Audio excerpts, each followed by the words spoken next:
So I think we will have a few more joining, but since it's 8 o'clock, I think we kick it off. So good morning, everyone, and thank you very much for joining today.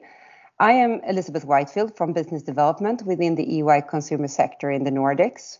And during these bi-weekly webinars that we're hosting on Thursdays, we explore the consumer behaviors, the changes and reactions during various stages now of the pandemic. And also we present selected solutions and ideas for supporting your businesses during these somewhat unpredictable times, to say the least.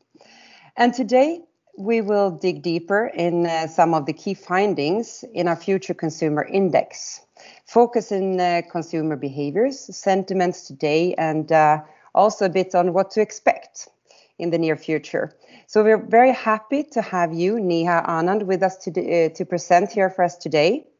But before handing over, since we only have these 30 very effective minutes together this morning, there's not much time for Q&A. But please write any questions in the chat, and we'll cover as many questions as we can, or we will get back to you afterwards. And you will also get a recording of this session after the meeting today, so you can use it in your teams or spread it to other friends and colleagues. So now, very welcome, Nia. Over to you. Great. Thank you, Elizabeth, and thank you for having me. Good morning, everyone. As Elizabeth said, I'm going to be presenting on our findings on the Future Consumer Index. So I'm going to actually turn off my video while I present, so you're only looking at the slides. And then, as Elizabeth said, please feel free to send us any questions through the chat or even via email if that's helpful.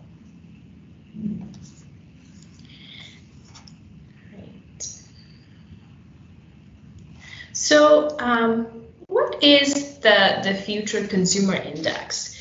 The EY Future Consumer Index was launched in April of this year, right after the pandemic had basically taken over almost the entire world, to help our clients understand how the consumer behavior is changing through the pandemic, and then to give them a tool that helps them predict the future, as Elizabeth said, that what is going to come after the pandemic in the beyond when this is over. And so the way this has been, and this also builds on EY's Future Consumer Now work, which was started about 3 years ago with the goal of modeling the behavior of the future consumer. So the Future Consumer Index really takes that Future Consumer Now work and makes it more current with the pandemic. So what we have done with the Future Consumer Index is we have launched 5 waves of surveys that span really around the world. At this point, we started with 5 key markets, and then as of this last wave, which was just completed in the beginning of this month, we were in 20 markets. These 20 markets include the American markets, US, Canada, Brazil, and then the European and the UK market with France, Germany, and the Nordic countries, Denmark, Sweden, Finland, Norway, Italy, and Spain. And then we have the Oceania markets, Australia and New Zealand. And then finally, we have really good coverage of Asia with India, UAE, KSA, China, Indonesia, and Japan. And so this is a really true global index that has been tracking consumer behavior and their sentiment for the last 6 months. We added Nordics to the index in wave 3 back in June, and we've had about 1,400 Nordic respondents in each of these surveys.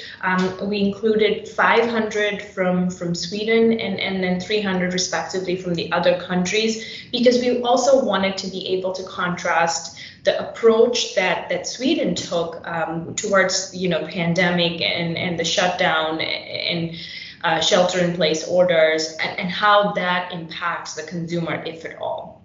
So we had a little bit of a bigger sample size for that market. So I'm going to be talking about two things today. One is, what is really the impact of COVID on the Nordics and the world? What are we seeing in some behaviors? And then the second thing that I'm going to talk about later after the first section is what this tells us about the consumers. Are there certain type of consumers that are more likely to have certain purchasing behaviors, and then are there other consumers that are going to have different purchasing behaviors, and really what that means for retailers and consumer brands when it comes to shopping and purchase criteria. So with the first section, as Elizabeth mentioned in the beginning, these are unprecedented times. And so COVID-19 has had an unprecedented impact on the global consumer behavior. The data that you see here contrasts global numbers with the Nordics numbers, globals in the yellow and Nordics in the blue. So you see, when it comes to being concerned about their family's health, being concerned about their freedoms, the Nordics numbers and global numbers are high, and they're very close. So 88% of the people in the Nordics are concerned about their family's health. 83% are concerned about their freedoms. There's very similar numbers in around the world as well. But then when you look at the concern about their job and about their finances, we see the numbers are lower in the Nordics. So 59% people in the Nordics are concerned about their job, and 72% are concerned about their finances. And these numbers are lower than the global counterparts. And what that really means is that when you look at how that is impacting the way people are shopping and the products they're buying, the Nordics is changing less as compared to the rest of the world. So 65% of the people in the Nordics said that they're changing the way they shop as compared to 74% in the world. And then 21% told us that they're purchasing only the essentials, nothing beyond that. In the Nordics, but this number is significantly higher. It's 35% in the world. So this is some data that tells you that the Nordics has done a little bit better when it comes to the impact of the pandemic on the consumer. This is further reinforced by the data we have when we ask consumers just about the financial impact. And the one number to anchor on here is when asked if your income has decreased, only 22% of Nordics consumers said that their income had decreased, whereas the number globally was 40%. So a little bit less than twice the Nordics number.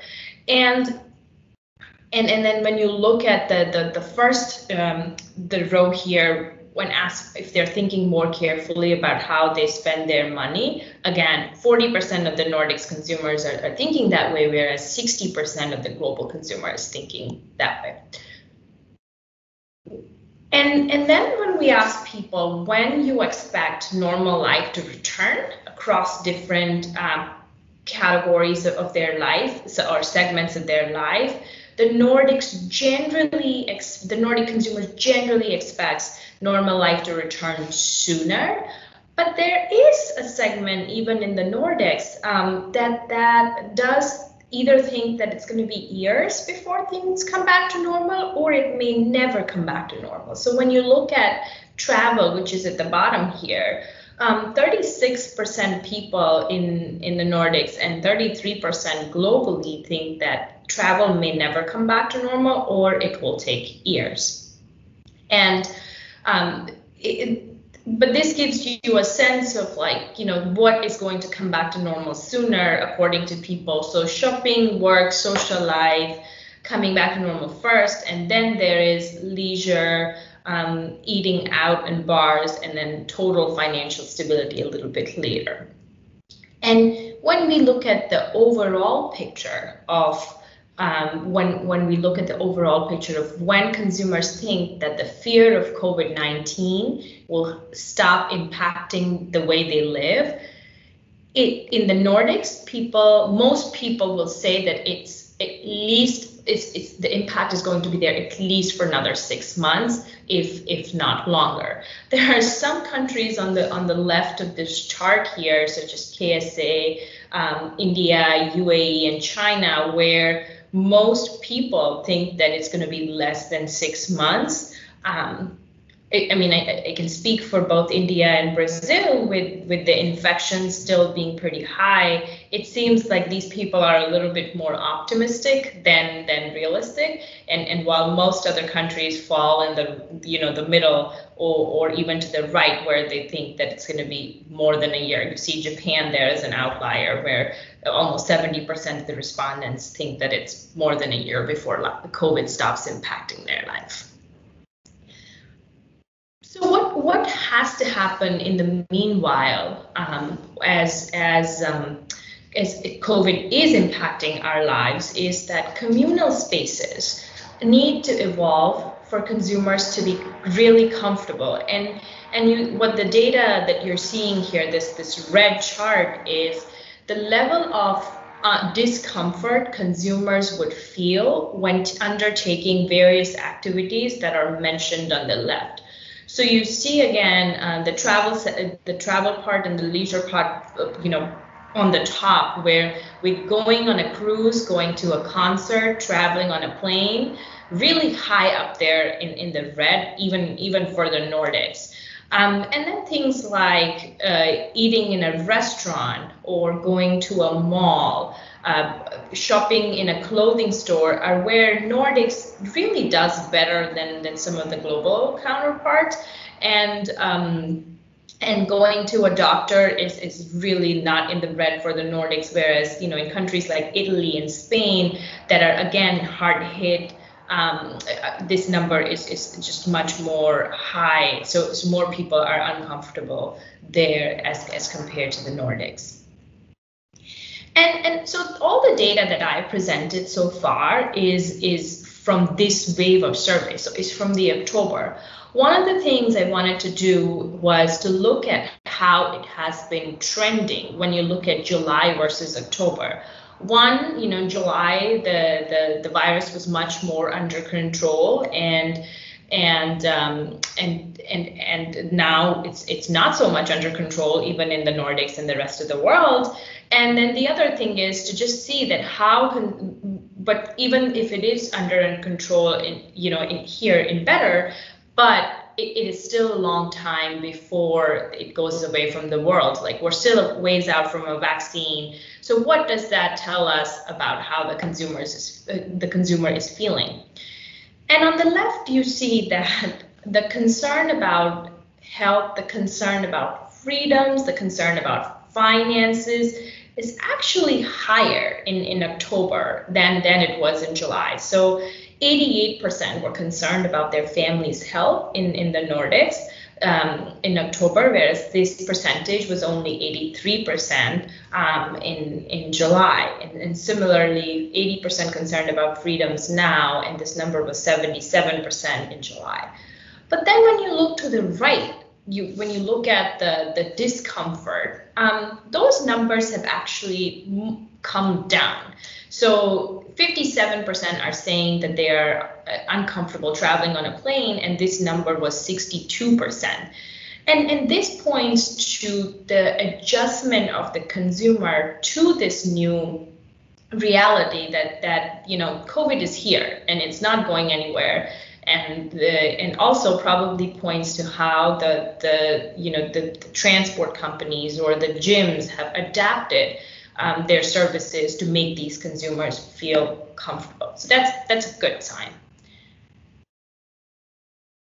So one of the things you want to do when you look at your consumers is and all consumer retail companies must do that, is how are their consumers segmented and what that means for their purchasing behavior. So in order to do that, we are looking at here two different types of consumer segments. One is the current segment and one is the beyond.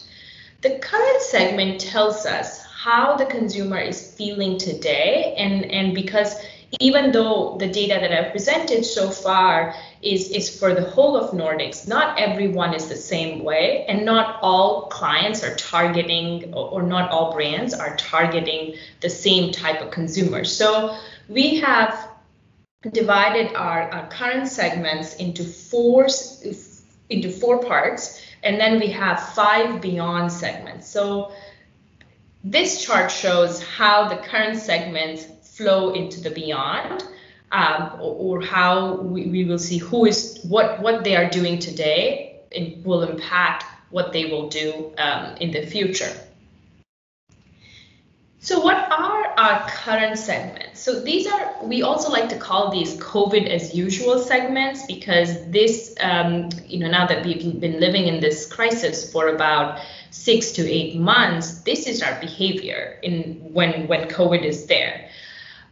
So these 4 segments are unaffected and unconcerned, okay but adapting, struggling and worried, and then hard hit but optimistic.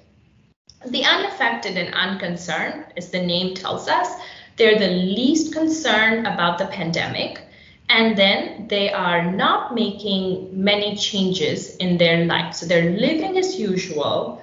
They're not very into purpose. So they're not thinking about the environmental impact or the social impact of their decisions.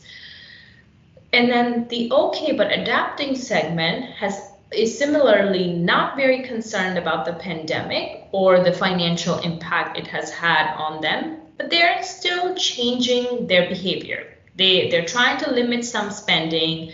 They are thinking about society and sustainability a bit, and they are moving to the more digital economy.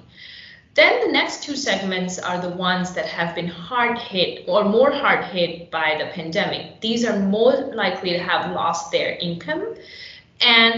But even though they both have been hard hit, there's a difference in how they're feeling about the pandemic. The third segment that is struggling and worried is basically that. They're worried about the future. Whereas the ones that are hard hit but optimistic, basically that they're actually more optimistic and more likely to think that normal life will return sooner.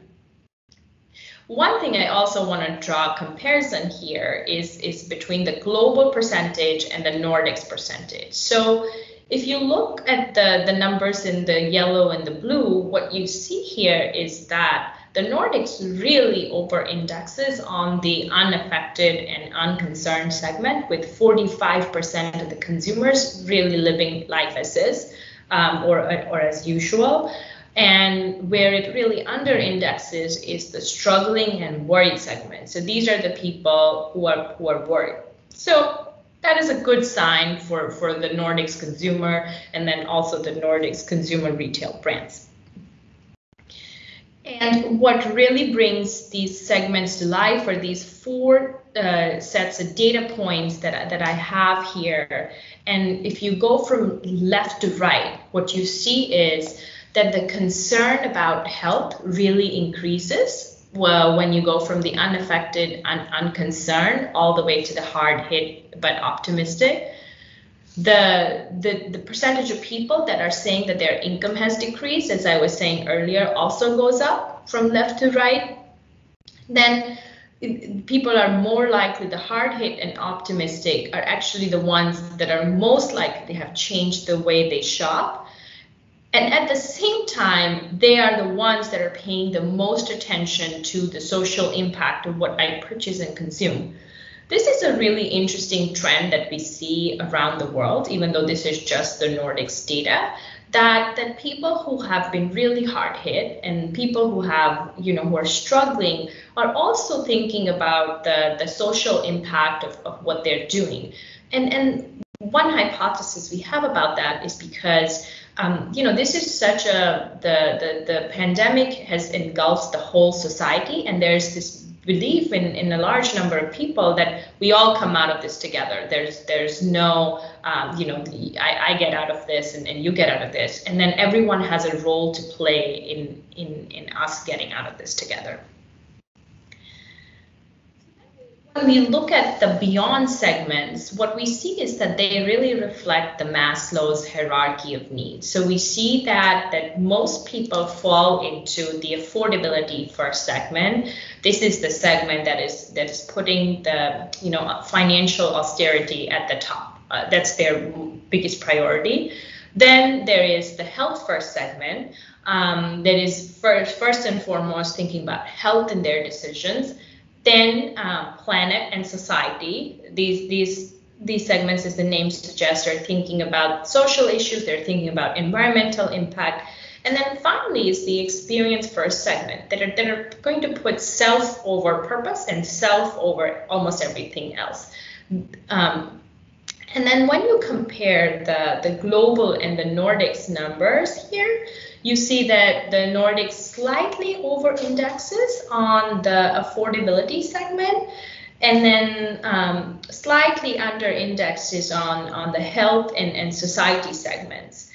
And here the hypothesis that we have is that in the Nordics, the care for health and the focus on planet and society is a little bit more built in to the environmental and the social and even the economic infrastructure of the society, whereas this is not true for many of the countries where you see planet and society slightly over-index and the focus on sustainability over-index. So such as India and Indonesia, they really over-index on these type of segments, and then also when asked about whether they're factoring in sustainability issues into their purchasing decisions. Here I've shared some data, again, 4 data points that really bring the Nordics Beyond segments to life. So the first one is when asked if consumers would buy products that they don't need, you see that the affordability first segment is the one that says they won't buy products that they don't need, even if it means they're missing out on latest trends. And this number is so it's 61% of the affordability first segment, but then 39% of the experience first segment. So as you would expect, the experience first segment is not thinking like that. Then when asked about making healthier choices, you obviously see a higher number for the health first segment than affordability and experience, but then also the society first segment, almost half of them are making healthier choices in the products they consume. And as I was saying earlier, this is probably because the people that are thinking about the society realize that with this pandemic, they also have to make healthier choices, for the society to collectively come out of this crisis. Then when asked about whether people are willing to pay premium for more sustainable goods and services, the numbers are lowest for affordability first, experience first, and then also for health first, but then obviously spike for planet first and society first. And then finally, looking at whether people will save more, the people that are most likely to save are health first, planet first, and society first. People who are, focused on affordability and experience are not saving much, not focusing on saving, probably because, the experience first wants to really spend it on experiences, and the affordability one probably doesn't think that they will have much to save when they get to the beyond, and will have to just be focused on just getting by. alluded to some of the differences in the Beyond segments by country, and here we see what I was saying, that you see countries like India and China slightly over-index on health, planet, and society, and then under-index on the affordability first, maybe because this is not seen as an impact of the pandemic. Now I want to go into some of the shopping behaviors and global trends that have been accelerated by the pandemic and compare those in the Nordics versus the rest of the world. One of the trends that we have seen, probably due to the quarantine and the shelter-in-place orders, is that consumption has switched in-home. But when you look at the Nordics, the consumers are actually not that uncomfortable going into restaurants, and they're not focusing on keeping excess supplies of staples in their home at all times. So high discomfort going into bars, but not so much for restaurants, and no stockpiling at homes. So what that means for, say, if you're at Carlsberg, you're probably thinking about the in-home consumption and to some extent of the restaurant consumption, but definitely not thinking about the bars as a primary area of consumption for some time to come. The second global theme that we have seen is that purchasing has really shifted online for many of the markets, and this is a place again where Nordics is not seeing that trend spike. However, that does not mean that the online channel is not important. I'll share some data later in these materials that shows that online is an important channel. But here we see that Nordics consumers are not thinking that they're changing the way they shop for long term. They're not really consolidating their shopping trips into less frequent but larger purchases, and they're not buying online, picking up in store, or just plainly ordering groceries online for the longer term.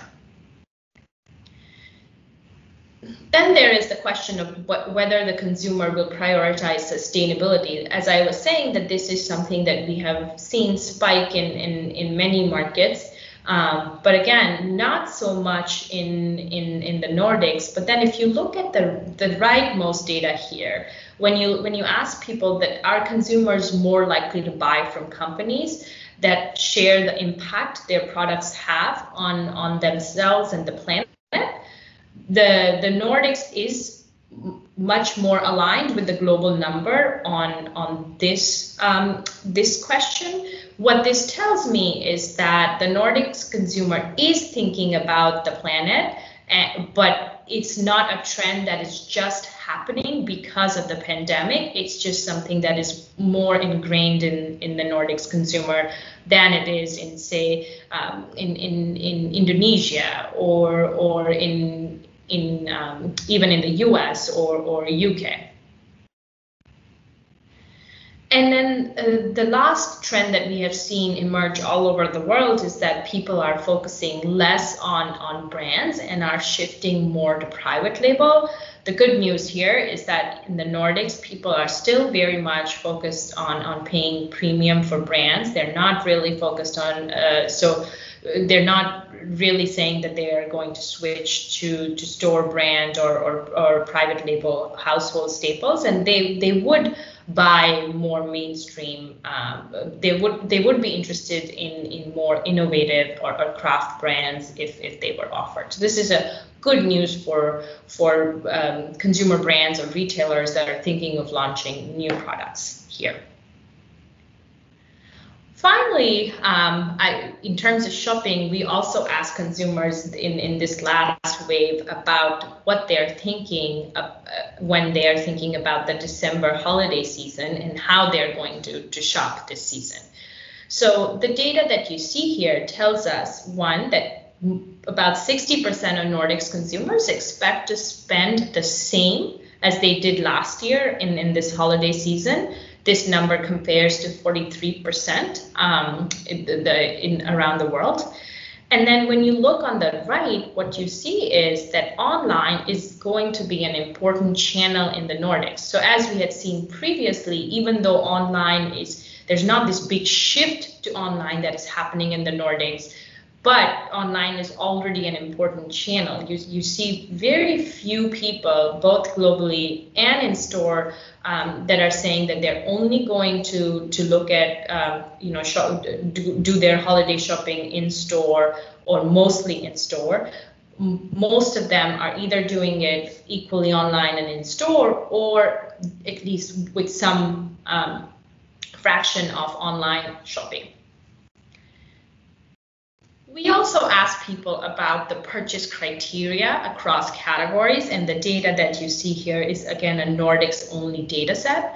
And what you see is that price is the #1 purchase criteria across all categories.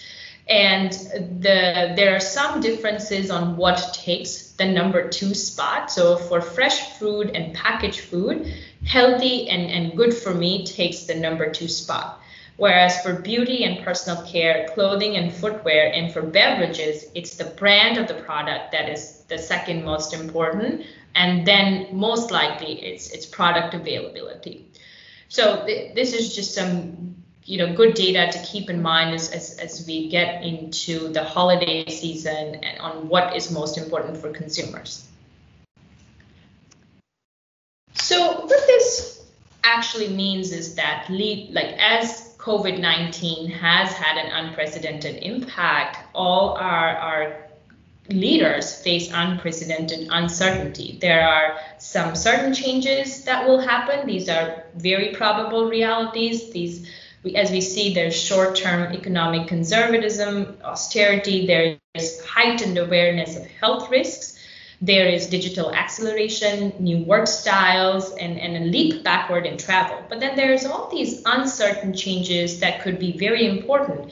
What is the consumer thinking about environment, sustainability, the duration of in-home or out-of-home recovery, the duration of economic recovery. So essentially, it becomes much more important to understand how the consumer is feeling at this time than it has been at any previous time. Good. Thank you very much, Neha. Very interesting and relevant and very important insights for us to consider. And sorry, time is flying here, so sorry for stealing 2 extra minutes here of your time this morning. But as mentioned, you will all get a replay of the session, and please do not hesitate to get back to us with any questions. We're very happy to discuss how these insights can support your organizations specifically as well. So also hope to meet you again in 2 weeks, and then we'll dig deeper in the area of sustainability. So thank you, everyone, and a warm thank you to you, Neha, of course, and everybody have a really great week.